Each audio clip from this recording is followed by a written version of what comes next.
Salam, kanalıma xoş gəldiniz. Bugün sizlərlə həm dadlı, həm də asan hazırlanan göbələk yeməyinin hazırlanmasını bölüşürəm. Qabığını soyub yuduğum soğan və kartofları videoda gördüyünüz bu şəkildə doğrayıram.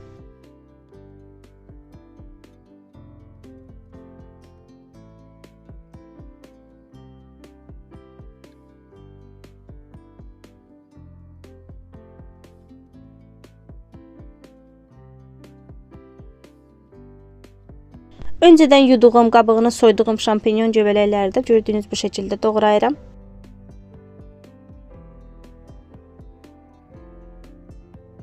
Bütün tərəvəzləri hazır etdikdən sonra tavaya biraz yağ əlavə edib soğanı töküb qovururam.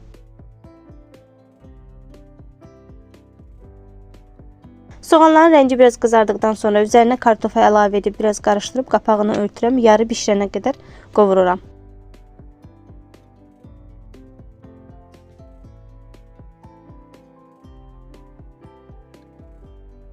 Sonra isə üzərinə doğradığım göbələkləri əlavə edirəm.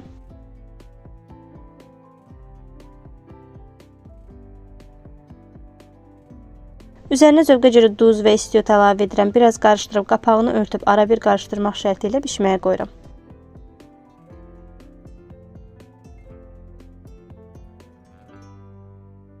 Yemək bişdi, artıq hazırdır. İstəsəniz zövqə görə üzərinə şüyüd də əlavə edə bilərsiniz. Çox dadlı, ləzzətli göbələk yeməyi alınır. Buyurun siz də hazırlayın. Bugünlük məndən bu qədər olsun dəyərli izləyicilərim. Kanalıma abunə olub videolarıma şərh yazmağı unutmazsanız çox sevinərəm. Yeni video reseptlərlə görüşmək üzrə inşallah. Allah'a emanet qalın.